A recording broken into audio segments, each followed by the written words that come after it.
dalam tradisi Advent ya itu dan juga Natal itu punya beberapa reaksi karena ini adalah sesuatu yang sangat luas. Seluruh dunia itu merayakan maupun yang tidak merayakan ya.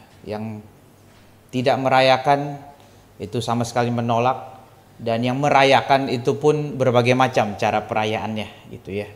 Jadi kita akan melihat hari ini salah satu sense apa yang menjadi poin utama daripada Advent ini. Ya, slide boleh ditayangkan. Ya, misalnya Bapak Gereja Origen, ya, Bapak Gereja Origen itu menolak akan perayaan Natal. Dia menolak dengan mengatakan bahwa kita tidak boleh menghormati Kristus sama seperti kita menghormati Firaun dan Herodes, di mana mereka kalau punya ulang tahun itu dirayakan besar-besaran gitu ya. Jadi bagi dia birthdays itu adalah bagi dewa kafir, bukan bagi Kristus. Ya, jadi Bapak Gereja Origen salah satu yang menolak hal ini. Jadi sejak abad kedua, abad yang ketiga, yang namanya Natal itu sudah menjadi suatu kontroversi. Ya. Nanti di dalam abad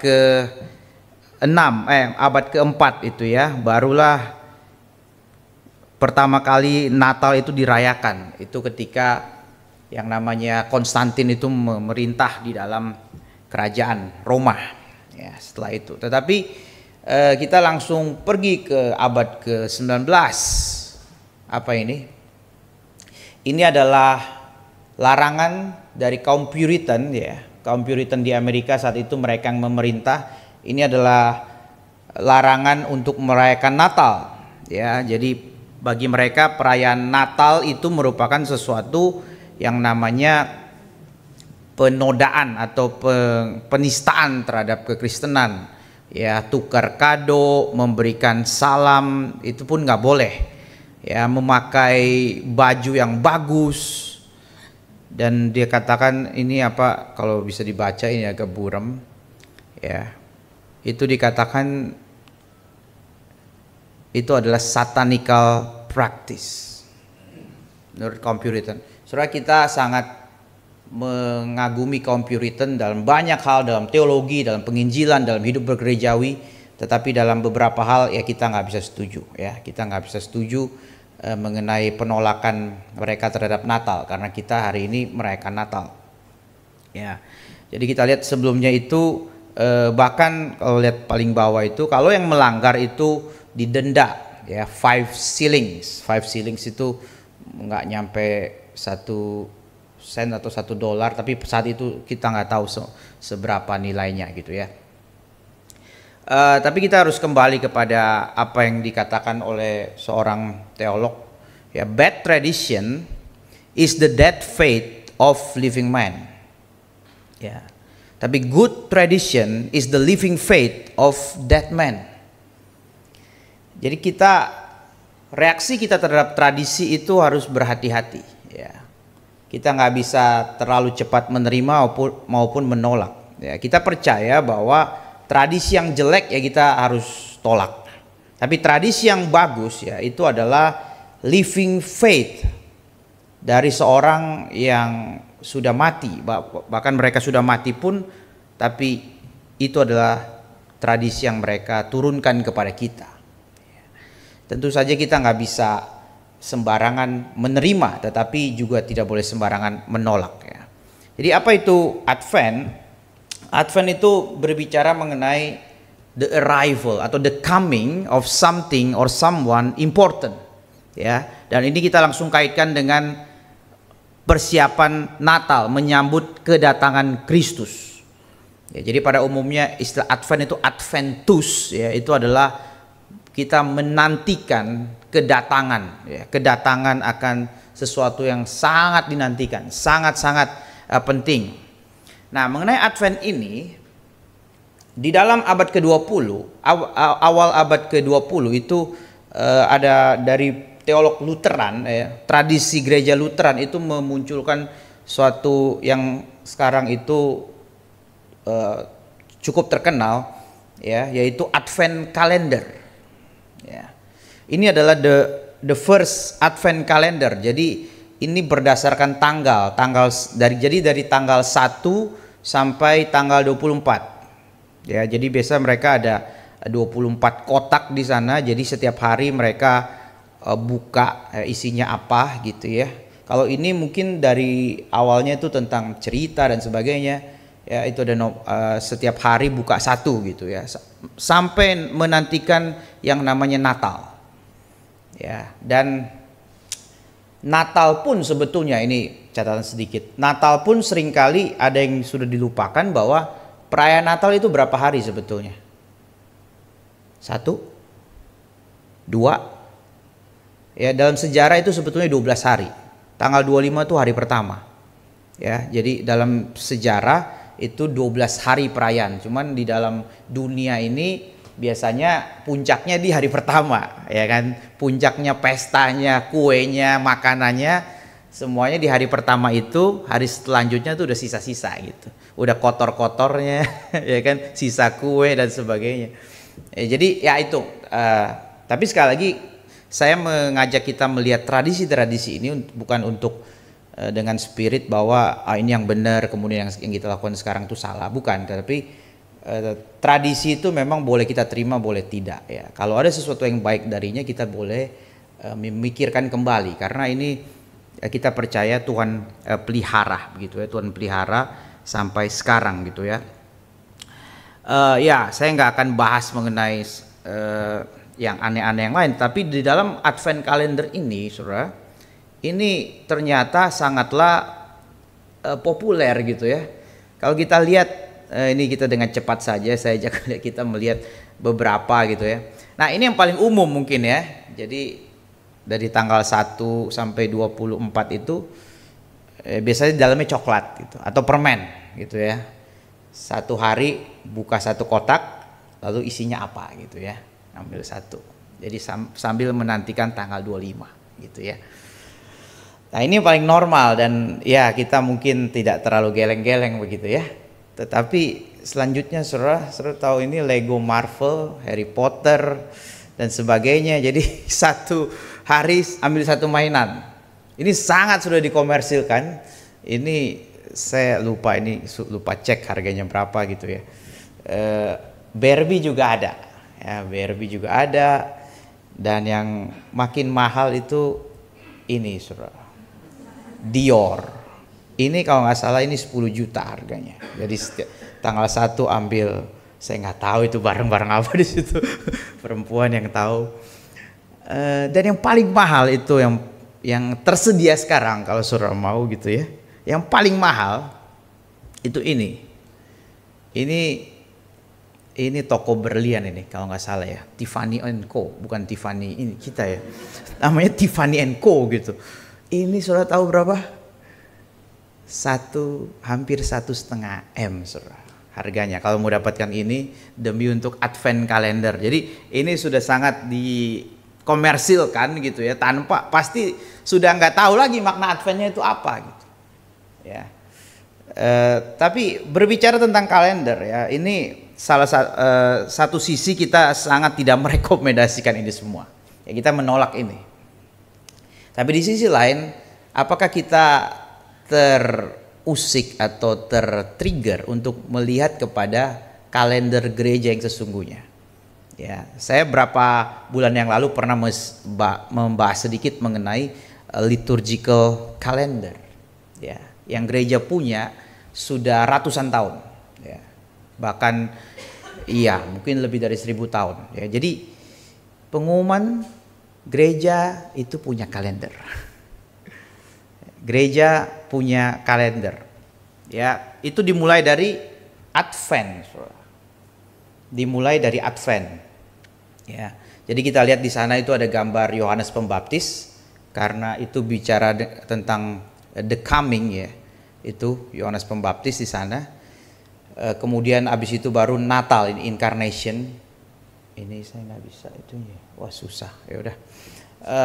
Habis Advent, Natal, kemudian perjalanan Kristus seterusnya sampai Paskah, kemudian Pentakosta gitu ya. Jadi ini the first half ya. Ini bicara 1 tahun ini. Jadi dari bulan November atau Desember sampai dengan Mei itu. Desember sampai Mei itu the first half itu bicara tentang the life of Christ. Dari dia datang sampai dia pergi nanti. Ya. Nanti di dalam bulan Juni ya. Dari mulai Juni sampai November nanti itu biasa disebut ordinary time. Ya, tidak lagi bicara mengenai the life of Christ, tetapi itu bicara tentang the life of the church. Jadi first half itu the life of saya kasih gambar selanjutnya ini penggambaran yang lain tapi intinya sama. Ya, the first half itu the story of Jesus. Tapi yang the second half bawahnya itu adalah the story of the people of God. Ya, inilah kalender yang sesungguhnya dan masih dipraktekkan sampai hari ini, walaupun reform itu sebagian ada sebagian tidak. Ya, jadi bagi saya ini fleksibel saja. Kalau sudah kita berkomitmen mau menjalankan ini bisa ya, tapi kalau kita baru belajar ya kita nggak bisa paksakan ya. Tapi ini kita tahap belajar begitu ya. Kita melihat dari Advent sampai Pentecost di situ. Nah, kalau kita lihat di dalam Advent ya, ini kalender Advent 2023 gitu ya. Nah, Advent itu mulai kapan? Ya, kebetulan besok ya, tanggal 3 ya. Itu the first Sunday of Advent. Jadi selama bulan Desember itu ada 4 kali Advent.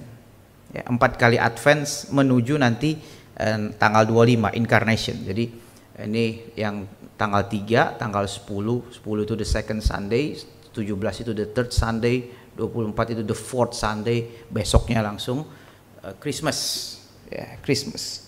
Nah, apa yang menjadi poinnya di sini? Ya, poinnya adalah kenapa ini kita punya kalender gereja? Ya, ketika Emperor Konstantin itu membuat seluruh Roma jadi Kristen, dia pengen semua orang Kristen itu dikatakan on the same page. Semua orang Kristen itu mengalami yang namanya all aspect of discipleship. Jadi ini cara pemuritan yang dipropose oleh kerajaan untuk memuridkan seluruh rakyat, seluruh orang Kristen. Ya, jadi ini sesuatu yang mau masuk ke seluruh aspek hidup manusia. Aspek hidup kita banyak, suffering, formation, habit, celebration, new life, ordinary life, banyak sekali.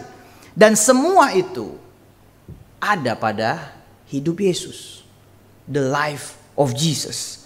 Karena kita tahu hidup Kristus itu adalah masuk ke dalam seluruh aspek hidup kita, ya. Ibrani 2 ayat 17. For this reason he had to be made like them, fully human in every way. Ini yang ditekankan di sini, bahwa kita di dalam Kristus yang masuk di dalam seluruh hidup kita dan kita masuk dalam seluruh hidup Kristus. Ya. Sehingga kalender gereja itu adalah panggilan untuk kita masuk ke semua aspek kehidupan kita, ya, untuk memuridkan orang Kristen pada saat itu. Dan di bawah Konstantin itu memang akan muncul banyak sekali festival dan perayaan, dan itu semuanya berpusat kepada Kristus. Ya, sampai sekarang kita masih, ya, kita memang tidak strict mengikuti seluruh jadwal kalender gereja. Tetapi paling tidak Christmas kita pasti ikuti. Ya, apalagi Jumat Agung pasti kita ikuti. Ya, kita pasti ikut dengan Vatikan. Kita pasti ikut dengan Canterbury. Ya, kita pasti ngikut kepada gereja secara global. Ya. Paskah, Pentakosta itu semua kita ikuti, tanggal-tanggal tertentu. Tapi di luar itu memang kita tidak terlalu mengikuti. Itu pun tidak masalah. Ya. Jadi nanti saudara, yang kita tolak adalah ketika festival-festival itu sudah mengalami penyelewengan. Ya. Festival itu sudah lebih besar daripada misalnya Kristus.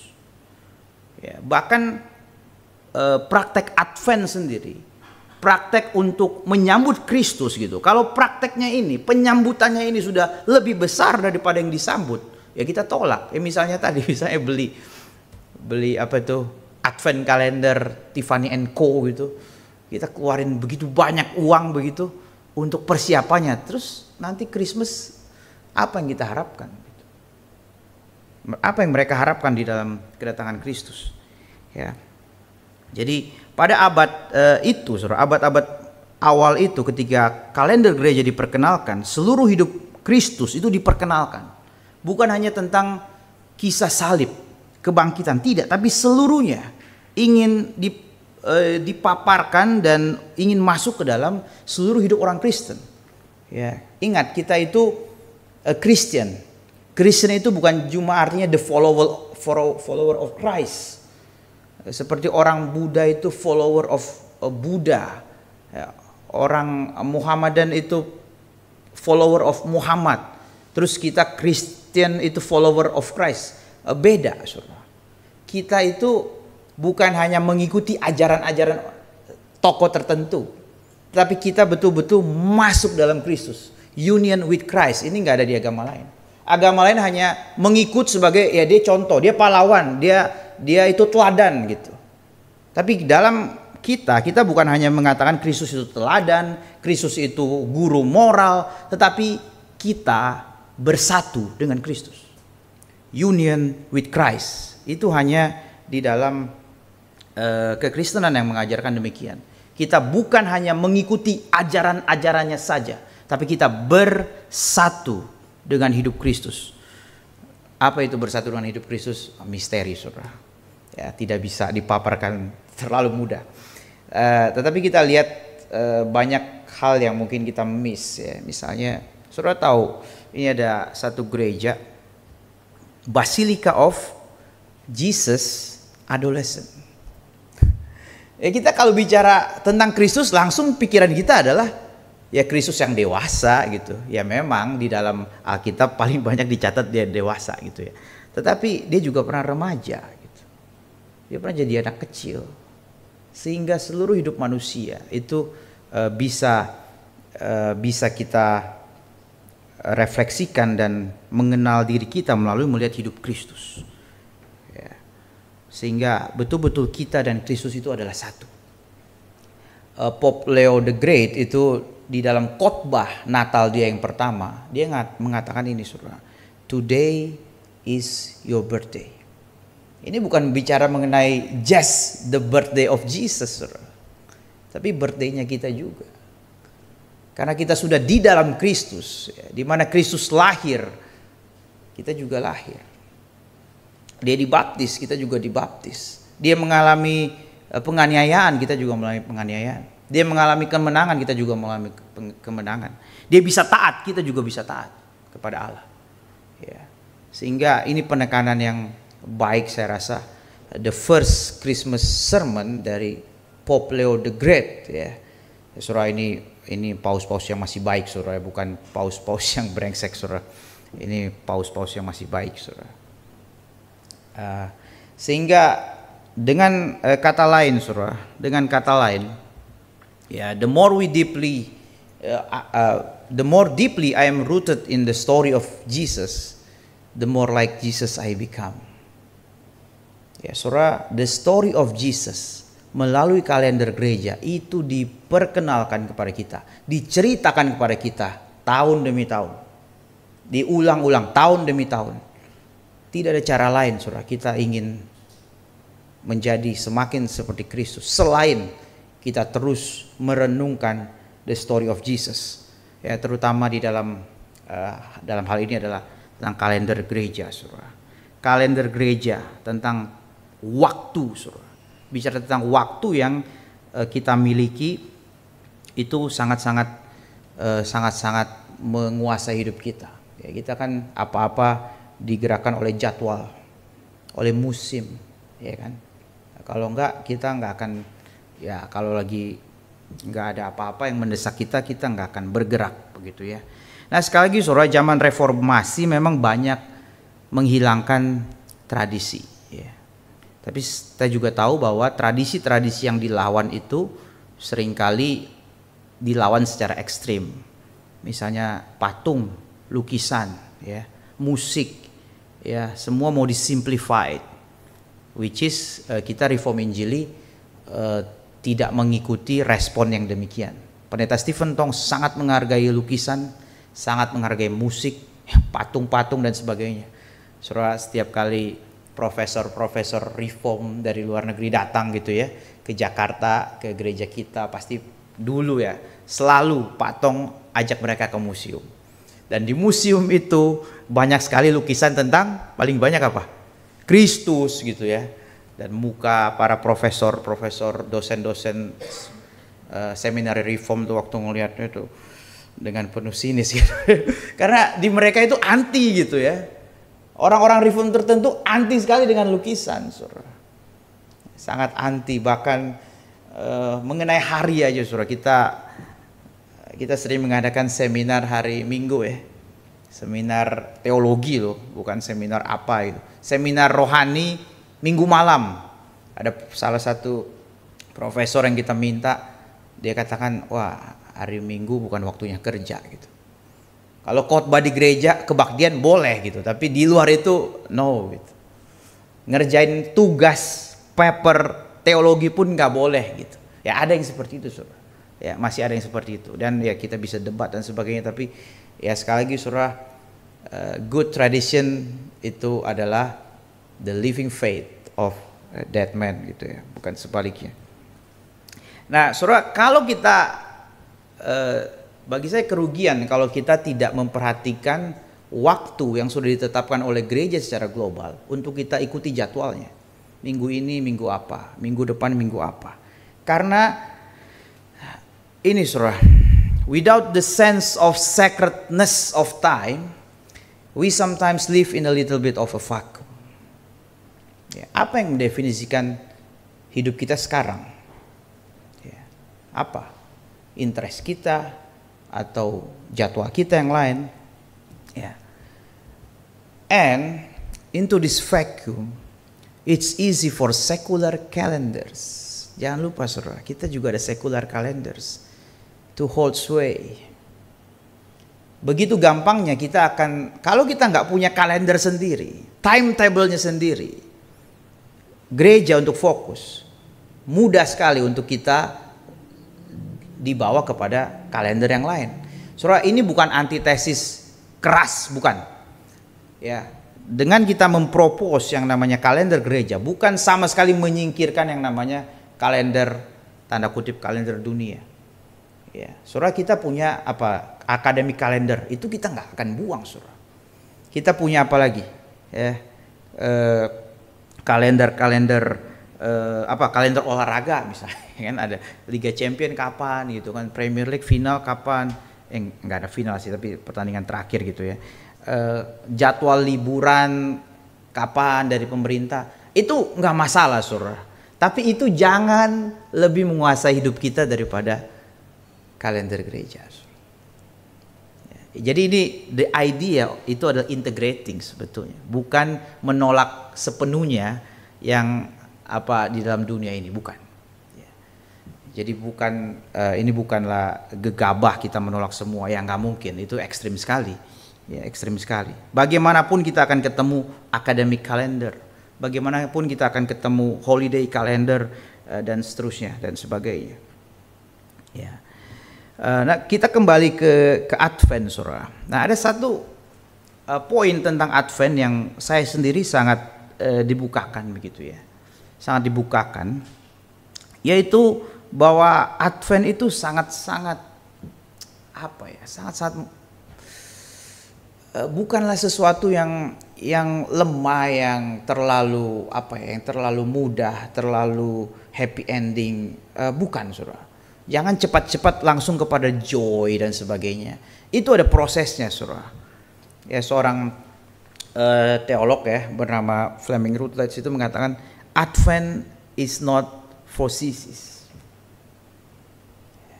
Advent itu bukan buat orang yang apa sih sisis, susah terjemahinnya, apa banci atau apa gitu ya, agak-agak ya nggak jantan atau enggak ini ya. Advent bukan untuk yang setengah hati, bukan untuk orang yang nggak siap perang. Nah dia memberikan gambaran ya tentang Advent itu memakai satu novel, dan novel itu saya nggak baca tapi saya nonton versi film ya. Itu judulnya The Road. Ya, singkat cerita ini bicara mengenai ini udah apokaliptik, ini udah kiamat gitu. Udah kekurangan makanan, ini cerita tentang anak dan ayah gitu ya. Mereka kemana-mana bawa pistol karena takut, karena pemerintah udah nggak ada. Ya, mereka di jalanan akan ketemu bandit-bandit, penjahat-penjahat, sehingga mereka cari makanan dan sebagainya itu sangat sulit gitu ya. Ya, dan akhirnya ayahnya itu meninggal gitu ya. Ayahnya, mereka udah susah-susah, ini udah langsung terakhir spoiler. Ayahnya itu meninggal dan lalu datanglah satu orang ketemu anak ini. Nah, anak ini ragu gitu. Ini siapa gitu. Ini apakah jahat atau baik gitu. Ternyata makanya dia todongkan pistol juga, tapi akhirnya dia dipersuade, akhirnya ini dia yakin orang baik dan dia nggak sendiri. Dia bawa istrinya juga dan dia bawa kedua anaknya juga yang masih kecil. Jadi dia makin yakin, bahkan bawa anjingnya, saudara ya. Dan akhirnya ini akhir kisahnya di mana setelah mengalami suatu kelaparan yang begitu panjang, melawan bandit-bandit dan sebagainya, yang beneran udah mau mati punya ini. Ya, beneran sangat-sangat menyeramkan kehidupan seperti itu. Pemerintah sudah nggak ada, polisi sudah nggak ada, ya betul-betul dunia yang jahat yang digambarkan. Tapi itulah Advent gitu ya, itulah Advent. Nah, sense Advent apa yang bisa kita lihat dari Alkitab di sini? Ya, yaitu di Wahyu 12 ayat 4, saudara. Dan naga itu berdiri di hadapan perempuan yang hendak melahirkan itu, untuk menelan anaknya segera sesudah perempuan itu melahirkannya. Jadi the konteks daripada the coming of Christ itu adalah seperti ini. Ya, sama seperti orang Israel ditindas di dalam Babylon, Mesir, sama seperti orang Kristen mula-mula di bawah pemerintahan Roma. Hari ini pun, saudara, ketika kita menyambut Natal, ketika kita melalui praktek Advent ini, fokus kita seperti apa? Kita harus ingat hidup kita tidak baik-baik saja. Hidup kita itu masih di dalam ya kondisinya apokalip. Kematian ada di mana-mana, judgment ada di mana-mana. Dunia ini itu bagaimanapun masih hellish, saudara. Masih seperti neraka. Itu yang tidak bisa kita lupakan. Kita nggak bisa membayangkan dunia ini begitu positifnya. Nah, itu yang Advent ingin kita fokuskan, saudara. Ya, jadi ini beda sekali dengan itu tadi Advent kalender tadi ya, saudara, coklat sampai parfum sampai apa, beda sekali. Advent yang Alkitab katakan ya seperti ini. Ya. Maka ada seorang teolog itu mengatakan bahwa kalau kita punya nativity scene, saudara, kita juga dalam gereja itu sudah terlalu jinak. Natal itu begitu jinak sekali gitu. Ya, gembala datang lalu di palungan dan sebagainya. Dia katakan berdasarkan ayat ini tentunya. Dia katakan cobalah dalam nativity scene kita itu tambahkan naga di sana. Itu lebih alkitabiah gitu. Ya, karena Kristus itu waktu lahir tuh bukan dalam keadaan aman gitu. Dia menghadapi apokalips. Dia mengalami semua yang sedang dialami oleh orang-orang umat Allah pada saat itu. Sehingga bagian daripada kita mempraktekkan Advent, penantian tentang kedatangan ini adalah, seorang teolog mengatakan, part of why we observe Advent is to make Christmas weird again. Jadi bukan bikin Christmas great again gitu ya, tapi Christmas weird again. Ya, weird itu apa sih? Aneh, saudara. Karena kenapa dia pakai kalimat itu, saudara? Kenapa dia bilang supaya Natal ini jadi aneh kembali? Maksudnya aneh itu sesuai Alkitab. Ya, seperti yang kalau kita lihat tadi tentang penggambaran tentang apokaliptik dengan film The Road, itu kan aneh bagi banyak orang. Tapi itulah Natal yang sesungguhnya. Ya, make Christmas weird again, bukan sesuatu yang terlalu lemah, terlalu mudah, terlalu ringan, tidak ya. tapi untuk membuat kita sadar seberapa buruknya dunia ini. Dengan demikian kita akan merasakan seberapa ampuhnya atau seberapa sukacitanya nanti kedatangan Kristus itu. Disitulah baru kita bicara joy to the world gitu. Jadi jangan dari awal langsung joy to the world gitu ya. Tanpa melihat kiamatnya dunia, kita nggak akan ngerti apa itu joy to the world. Apa joy to the world? Hidup kita baik-baik aja gitu. Apanya yang mau tambah joy apa lagi gitu?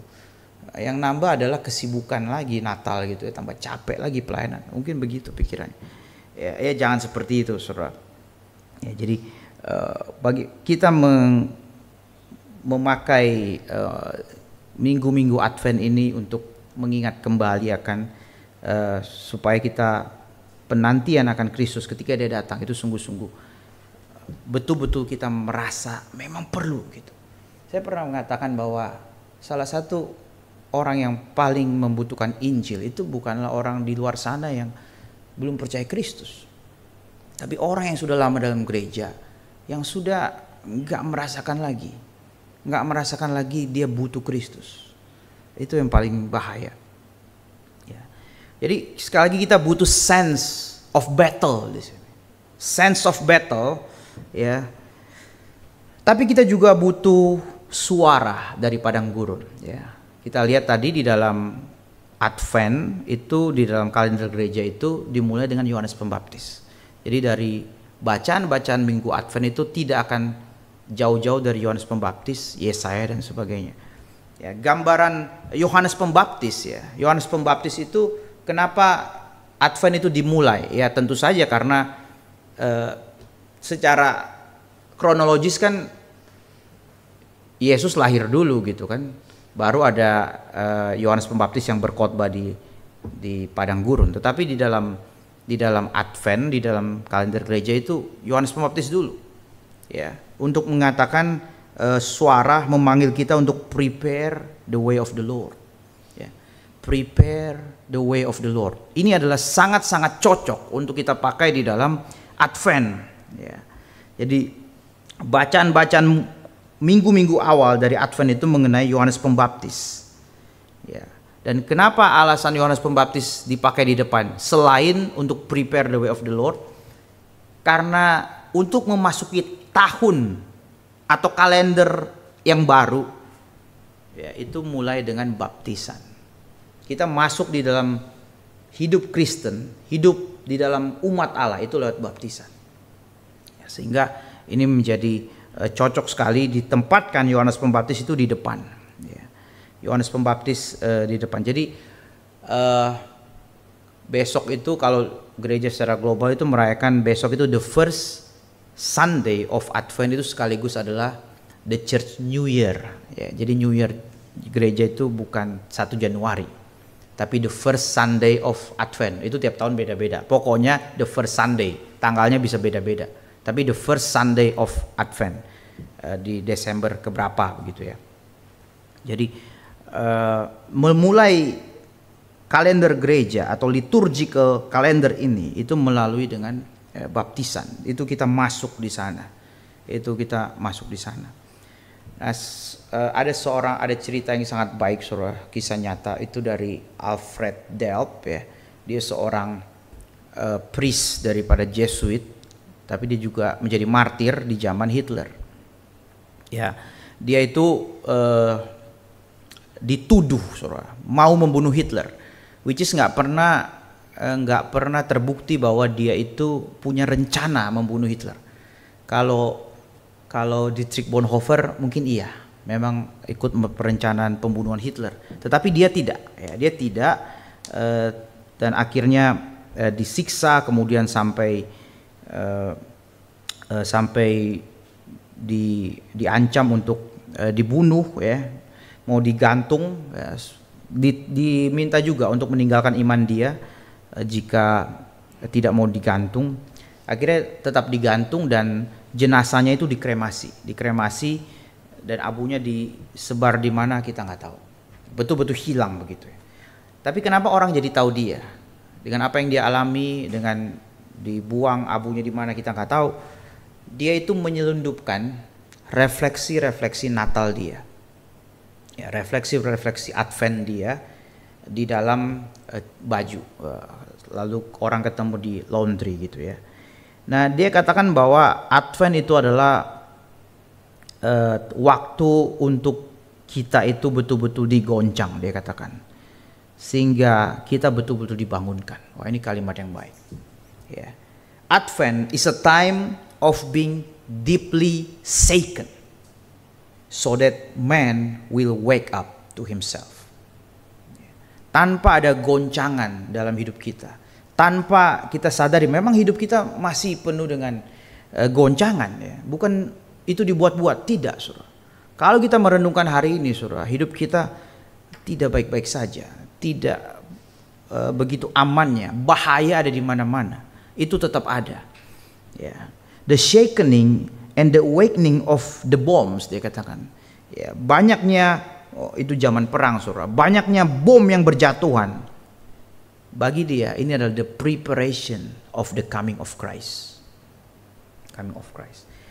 Nah, ini mungkin perlu kita ingat juga bahwa ketika kita bicara Natal, bukan sekedar kita mengingat yang dulu di masa lalu.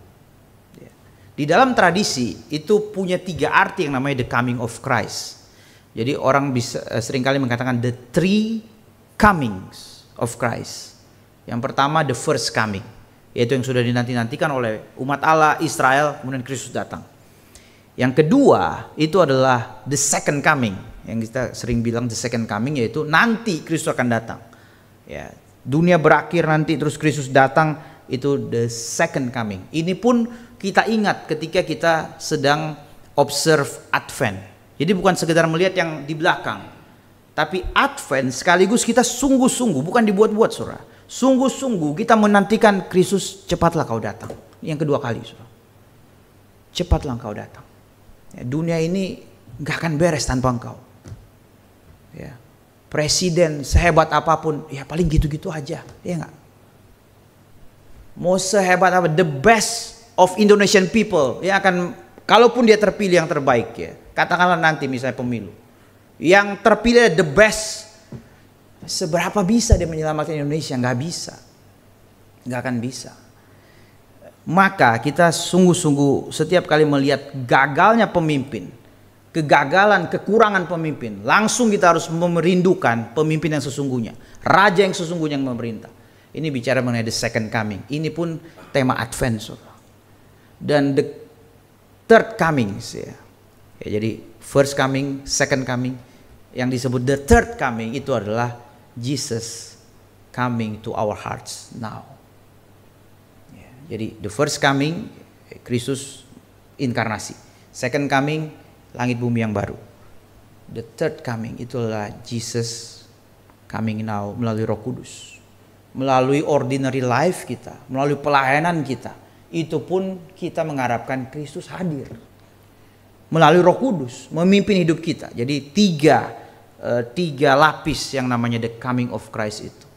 Ya, bukan hanya mengingat, itu saya paling agak anti atau agak terganggu kalau misalnya Natal atau apa, misalnya saya pernah dengar misalnya Jumat Agung untuk mengingat wafatnya Yesus Kristus. Benar sih, tapi tidak cuma mengingat gitu. Itu seperti mengingat wafatnya para pahlawan. Beda, saudara. Ini bukan cuma mengingat jasa-jasa, beda sekali, saudara. Ini tentang juru selamat gitu. Ya. Ya, itu pengalaman daripada Alfred Delp, saudara. Dia seorang yang refleksi Natalnya itu betul-betul persis dengan wahyu yang dicatat di wahyu tadi. Ya. Simon Weil itu mengatakan bahwa waiting patiently in expectation is the foundation of the spiritual life. Waiting, yearning, longing. Itulah sikap, itulah yang harusnya dimiliki ketika kita menjalani Advent. Betulkah kita merindukan Kristus? Betulkah kita melihat dunia ini no hope? Betulkah kita, walaupun kita menghargai, masih banyak orang yang baik di dunia ini, amin, saudara. Orang tua kita, gereja dan sebagainya, masih banyak. Tapi di balik semua itu, saudara, kita mengharapkan the true King yang sungguh-sungguh datang. Yes. Sekali lagi, Advent bukan hanya mengenai story di masa lalu, tetapi bagaimana kita masuk dalam story itu. Advent is our story now. Christmas is our story now. Bukan hanya mengenai di masa lalu. Ya. Through the liturgical calendar, ya, dikatakan we don't merely retell, bukan sekedar menceritakan story of the gospel, tapi kita masuk ke dalamnya. Ya. Masuk ke dalamnya seperti kita masuk ke air gitu. Kita masuk di dalam kehidupan Kristus. Ya, disinilah ada yang menggambarkan bahwa kita bukan hanya menonton. Ya, disinilah panggung dan penonton atau aktor yang bermain di panggung dan yang menonton itu join together. Kita yang menonton sebagai penonton dari drama dari Tuhan ini, kita ikut naik ke atas panggung, ikut memainkan drama di sana. Drama bukan dalam arti sandiwara, tapi betul-betul the true story. Ya, kita bukan hanya menonton, tapi masuk di dalamnya. Ya. Disinilah kita sungguh-sungguh dibangkitkan kembali rasa rindu kita, yearning, longing. Ya. Di sanalah kita mengingat bahwa kita itu masih di dalam confusion, frustration, dan banyak sekali keinginan kita yang kita tidak dapatkan di dunia ini. Banyak sekali harapan kita yang tidak sesuai. Yeah. Nah, setelah ini banyak sebetulnya yang namanya tradisi-tradisi ya. Pak Teduh, apakah ada dapat antifona? Ini ada di dalam sejarah itu ada salah satu yang pernah dikumpulkan untuk menantikan Kristus ya. Jadi ini adalah ayat-ayat dari Alkitab yang dikumpulkan untuk memuji Kristus gitu ya. Itu ada 7. Ini disebut the O antiphons. The O antiphons karena semua dimulai dari O, Saudara ya. Jadi O morning star, O King of the nations. Nah, ini banyak dilupakan kecuali yang terakhir, the final O, Saudara. Ini yang paling kita ingat melalui lagu apa? O come Immanuel. Ya, jadi tradisi yang 7 itu sudah jarang ya. Hanya gereja-gereja tertentu yang masih mengingatnya, dan itu waktu mau dekat hari Natal itu satu hari mereka nyanyikan satu. Ya, O dari yang O wisdom, O Adonai, O root, O key, O light, O King of the nation, terus yang terakhir O Immanuel. Ya. Jadi ini adalah penantian-penantian, inilah pujian-pujian yang menyatakan akan kerinduan akan Kristus itu. Ya. Kenapa perlu yang namanya wisdom? Ya, kita butuh firman Tuhan. Ya. Kita perlu Immanuel karena kita mendapatkan our desire itu di dalam Dia. Ya. Tapi bersyukur ya masih ada satu yang masih kita nyanyikan, yaitu O come Immanuel. Ya. Sehingga ini bukanlah sesuatu yang kita taken for granted ya. Masih banyak hal, Saudara, yang kita masih rasakan sekarang ya. Setelah Kristus datang pun masih kita rasakan. The groaning of creation, ya, ciptaan yang mengeluh yang berapa minggu lalu kita bahas. Tragedi, ya, misery itu masih banyak. Ignorance itu masih terjadi di mana-mana. Itu masih ada sekarang. Ya, meskipun Kristus sudah datang gitu ya. Tapi itu masih ada sekarang. Masih perlu kita menantikan Kristus yang kedua di sini. Ya. Dan ketika kita melihat orang di luar sana yang belum mendengarkan akan kabar baik, masih banyak. Bahkan orang yang sudah mendengarkan kabar baik, yang sudah lama di dalam gereja, kita pun masih bergumul dengan ketakutan, dengan keraguan, dengan dosa, dengan kesedihan. Itu pun masih ada dalam hidup kita. Sehingga kita sungguh-sungguh merindukan Kristus ya, yang sungguh-sungguh yang akan dikatakan mengisi our desire. Ya, saya suka sekali di Mazmur itu dikatakan kita itu akan dipenuhi segala desire. Ya, desire. Kristus itu bukan hanya menuntut kita ketaatan, ikut perintah Dia, tidak, Saudara. Our desire itu juga akan dipenuhi oleh Tuhan. Dan Saudara mungkin tahu akan lilin-lilin ya, Saudara. Lilin setiap 1 minggu Advent itu 1 lilin dipasang, jadi total itu ada 4 lilin. Ya, itu menggambarkan hope. Kemudian saya lupa yang ketiga joy, karena yang ketiga itu adalah warnanya beda, warnanya pink. Ya, jadi 3 ungu, 1 pink. Ya, nanti lilin yang kelima itu putih, yaitu Kristus, melambangkan Kristus. Ya, itu juga ada. Setiap minggu pasang 1 lilin dan sebagainya. Itu pun kalau mau dilakukan baik, Saudara. Itu baik karena temanya sangat baik. Itu ada ayat-ayat bacaan tertentu, ya. Itu baik. Cuma kalau Saudara kerepotan dan sebagainya, ya udah nggak usah lah ya gitu ya. Takut kebakaran atau apa gitu. Tapi paling tidak kita itu mengambil bacaan Advent. Ya, itu banyak tersebar di internet. Atau Advent devotional, ya, itu banyak baca singkat gitu. Saya percaya itu sangat-sangat membantu kita melihat tentang the coming of Christ, ya. Dan ketika saya merenungkan akan bagian ini, saya sadar ternyata tradisi Kristen itu begitu luas gitu. Apalagi tentang Natal gitu, Natal dan Advent. Itu banyak sekali ayat yang dalam Perjanjian Lama itu yang apa ya, terintegrasi di sana, sehingga nggak sempat untuk kita bahas secara komprehensif ya. Tetapi ya setiap kali ada kesempatan saya akan berusaha menunjukkan akan tradisi-tradisi di dalam Advent yang bisa kita pikirkan dan kita apresiasi ya. Dan yang paling inti dari semua itu adalah kedatangan Kristus itu sendiri. Ya, jangan segala persiapan yang ada itu melebihi daripada sang pribadi itu. Ya. Kiranya ini boleh menjadi perenungan bagi kita mengenai dan mempersiapkan kita untuk memasuki Natal dengan penuh kesiapan untuk sadar bahwa hidup ini begitu berat.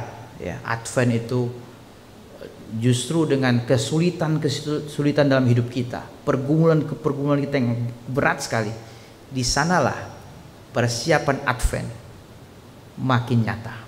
Di sanalah kerinduan akan Yesus Kristus sebagai Tuhan dan Juru Selamat makin bercahaya. Gloria in excelsis Deo, Gloria in excelsis Deo. Hear the angels singing, Christ is born. Hear the angels singing, Christ is